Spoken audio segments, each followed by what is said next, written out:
வாழ்க வளமுடன். அனைவருக்கும் சிவகரியின் அன்பான வணக்கம். இந்த வீடியோவில் எதை பற்றி பார்க்க போகிறோம்னா நிஃப்டி மற்றும் பேங்க் நிஃப்டி அடுத்த நகர்வு என்ன இருக்குன்னு பார்ப்போம். அதுக்கு முன்னாடி சப்ஸ்கிரைப் பண்ணிக்கிங்க. வீடியோ பிடிச்சிருந்துச்சுன்னா லைக் பண்ணுங்கள், ஷேர் பண்ணுங்கள், கமெண்ட் பண்ணுங்கள். உடனுக்குடன் அப்டேட்டுக்கு டெலகிராம் லிங்க் டிஸ்கிரிப்ஷனில் இருக்குது, ஜாயின் பண்ணிங்க.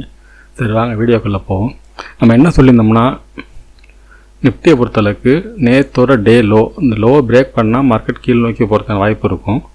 ஒருவேளை இந்த மார்க்கெட் இந்த இடத்துங்களில் ஓப்பன் ஆனது 19,014 ஒரு இமிடியட் சப்போர்ட்டாக இருக்கும். அதை பிரேக் பண்ணால் மார்க்கெட் டேயோட லோவுக்கு இதுலேருந்து மார்க்கெட் திரும்பி சைடு வேஸாக இருக்க வாய்ப்புன்னு தான் சொல்லியிருந்தோம்.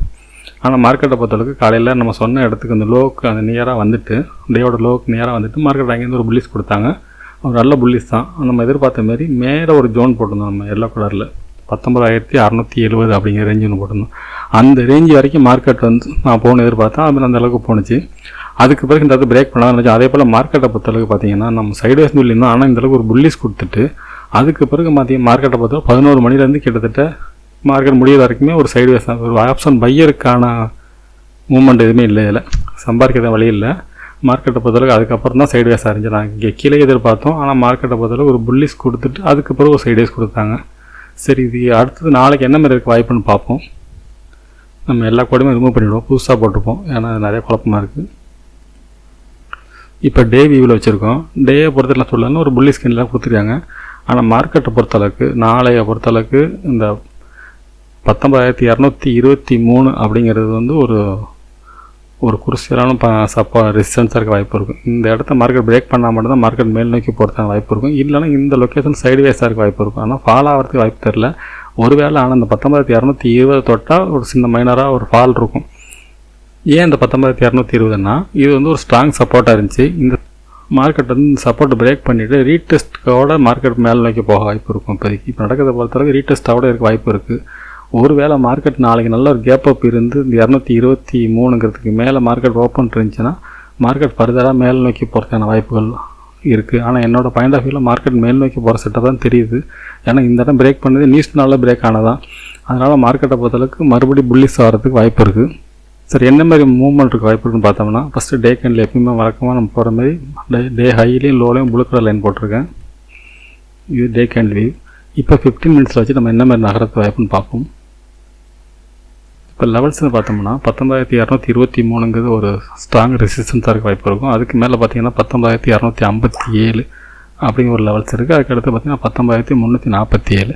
இப்போ இந்த 19,347 மேலே மார்க்கெட் போயிடுச்சுன்னா வெரி புல்லிஸாக இருக்கிறதுக்கு மார்க்கெட் வாய்ப்பு இருக்குது. ஆனால் இப்போ இந்த இடத்த பொறுத்தளவுக்கு இப்போ தாண்டணும். நாளைக்கு இந்த இடம் தாண்டது கொஞ்சம் சிரமமாக இருக்கும் நினைக்கிறேன். ஒருவேளை நல்ல ஒரு கேப் அப் இருந்தால் மார்க்கெட் ஃபர்தராக நல்லா மேலே போகும். சப்போர்ட்னு எடுத்துக்கிட்டோம்னு பார்த்தீங்கன்னா இந்த இடம்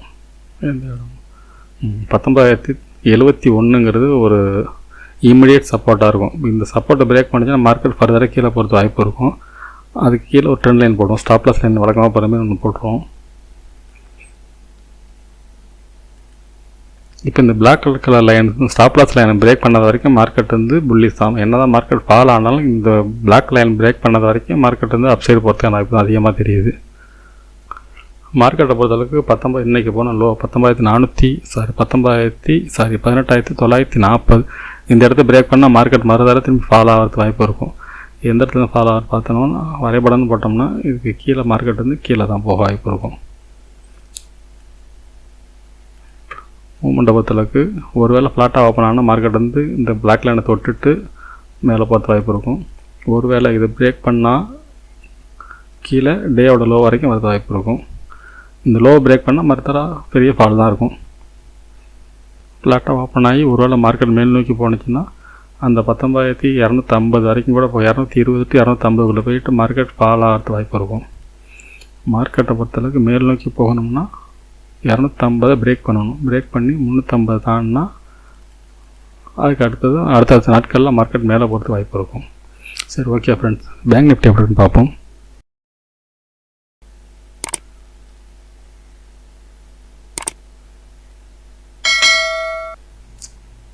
ஃப்ரெண்ட்ஸ், பேங்க் நிஃப்டிலாம் சொல்லியிருந்தோம்னா பேங்க் நிஃப்டிலேருந்து டே லோவை பிரேக் பண்ணாலும் கீழே ஒரு எல்லா கூட ஜோன் போட்டிருந்தோம். இதுலேருந்து மார்க்கெட் அப்சைடு போகிறதுக்கு வாய்ப்பு இருக்கும். இந்த இடத்துல சைட்வேஸாக இருக்க வாய்ப்புன்னு சொல்லியிருந்தோம். பேங்க் நிஃப்டி மாதிரி தான் சொல்லியிருந்தோம். நிஃப்டிலேருந்து டே பிரேக் பண்ணாலும் சொல்லியிருந்தோம். ஆனால் பேங்க் நிஃப்டியில் பிரேக் பண்ணாலும் கீழே ஒரு எல்லோ ஜோன் இருக்குது. அதுலேருந்து மார்க்கெட் திரும்புன்னு சொல்லியிருந்தோம். ஆனால் மார்க்கெட்டை பொறுத்தளவுக்கு இதுவும் நிற்கும். பேங்க் நிஃப்டி நல்ல ஒரு புல்லிஷ் கொடுத்துருச்சு. அதுக்கு பிறகு நம்ம ஒரு சொல்லியிருந்தோம், மேலே வந்து 1 ஹவரில் ஒரு ட்ரெண்ட் லைன் போடணும். இது பிரேக் அதுக்கு மேலே ஓப்பன் ஆகிருந்தால் மார்க்கெட் மேல் நோக்கி போகிற வாய்ப்புன்னு சொல்லியிருந்தோம். ஆனால் மார்க்கெட்டை பொறுத்தளவுக்கு ஃப்ளாட்டாக ஓப்பன் ஆகி நம்ம கீழே சொல்லியிருந்த எல்லோ ஜோன் வரைக்கும் அதுக்கு நியராக வந்துட்டு அங்கேருந்து ஒரு புல்லிஷ் கொடுத்தாங்க. அதுக்கு பிறகு மார்க்கெட்டை பொறுத்தளவுக்கு ஃபஸ்ட்டு நிஃப்டி கூட 10-11 மணி அப்படி ஆஃப் ஆகிட்டு, ஆனால் பேங்க் நிஃப்டி வந்து ஒரு 12 மணிக்கு பிறகு ஃபுல் சைட்வேஸ் ஆகிட்டு மார்க்கெட் முடிய போகிறப்ப மட்டும்தான் மார்க்கெட் ஒரு புல்லிஷ் கொடுத்தாங்க. சரி, ஓகே, அது அடுத்து என்ன மாதிரி நகர வாய்ப்புன்னு பார்ப்போம். அதுக்கு முன்னாடி எல்லாத்தையும் ரிமூவ் பண்ணிவிடுவோம். இப்போ டே கேண்டில் பொறுத்தளவுக்கு பார்த்தோம்னா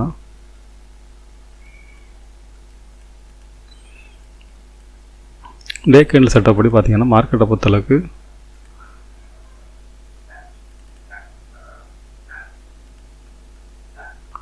$43,600 அப்படிங்கிறது ஒரு ரீடெஸ்ட்டில் ஏரியாவாக இருக்க வாய்ப்பு இருக்கும். இந்த இடத்த மார்க்கெட் பிரேக் 43,600 பிரேக் பண்ணால் ஃபர்தராக மேலே போகிறதுக்கு வாய்ப்பு இருக்கும். இப்போ நாளைக்கு மந்த் எண்டுனால மந்த்து கேண்டில் பார்த்தோம்னா என்ன இருக்குன்னு பார்த்தோம்னா, மந்த்து கேண்டில் பொறுத்தளவுக்கு வீக்கான கேண்டில் இது வரைக்கும் மந்த்துன்னு க்ளோஸ் ஆகலை. ஒருவேளை நாளைக்கு க்ளோசிங் வந்து இந்த 43,600க்கு மேலே இந்த அதுக்கு செகண்டுக்கு மேலே முடித்தாங்கன்னா நல்லாயிருக்கும். மார்க்கெட்டை பொறுத்தளவுக்கு 44,200 அப்படிங்கிற ரேஞ்சு வரைக்கும் கிட்டத்தட்ட ஒரு 800 பாயிண்ட்டுக்கு மேலே மார்க்கெட் முடித்தாங்கன்னா ஃபர்தராக வீக்கில் மந்த்தை பொறுத்தளவுக்கு வீக் இல்லாமல் ஸ்ட்ராங்காக இருக்குன்னு கூட எடுத்துக்கலாம். ஆனால் மார்க்கெட் நாளைக்கு முடிவு வந்து 44,200க்கு மேலே இருக்கணும். சரி, ஓகே, நாளைக்கு என்ன மாதிரி நகர வாய்ப்புன்னு பார்ப்போம். ஃபஸ்ட்டு இப்போ டே கேண்டில் வச்சுருக்கோம். வழக்கமாக போகிறப்பனா டே கேண்டில் ஹை லோவில் ஒரு மார்க் பண்ணிவிடுவோம்.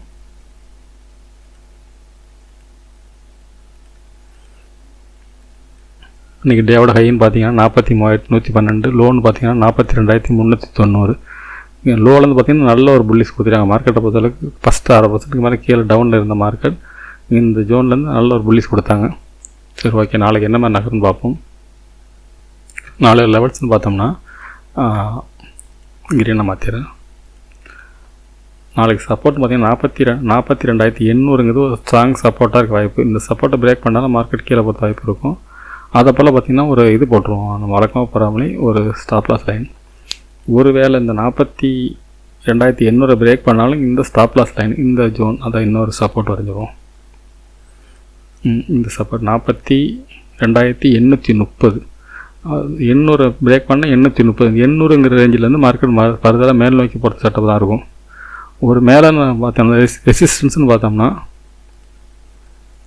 43,376. ஒருவேளை மார்க்கெட் வந்து நாளைக்கு வந்து கேப் அப் ஆகி 43,375 இதுக்கு மேலே ஓப்பன் ஆகி 5 மினிட்ஸ்க்கு மேலே பிரேக் பண்ணால் மார்க்கெட் ஃபர்தராக வெரி புல்லிஷாக இருக்கிறதுக்கான வாய்ப்பு அதிகம். இப்போ என்ன மாதிரி மூமெண்ட்ஸ் இருக்குன்னு பார்த்தோம்னா, ஒருவேளை நாளைக்கு ஃப்ளாட்டாக ஓப்பன் ஆனால் மார்க்கெட் வந்து இறங்கிட்டு அந்த 42,650 அந்த ரேஞ்சிலேருந்து மார்க்கெட் ஃபர்தராக மேல் நோக்கி போகிறது வாய்ப்பு இருக்கும்.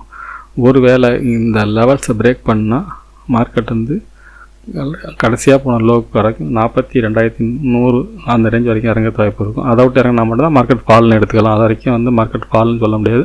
இந்த இடத்துல டவுன் ட்ரெண்ட் அவ்வளோதான், ஃபுல் டவுன்னு சொல்ல முடியாது. இந்த இடத்த பிரேக் பண்ணால் நாளைய பொறுத்தளவுக்கு டவுன் இருக்க வாய்ப்பு இருக்கும்.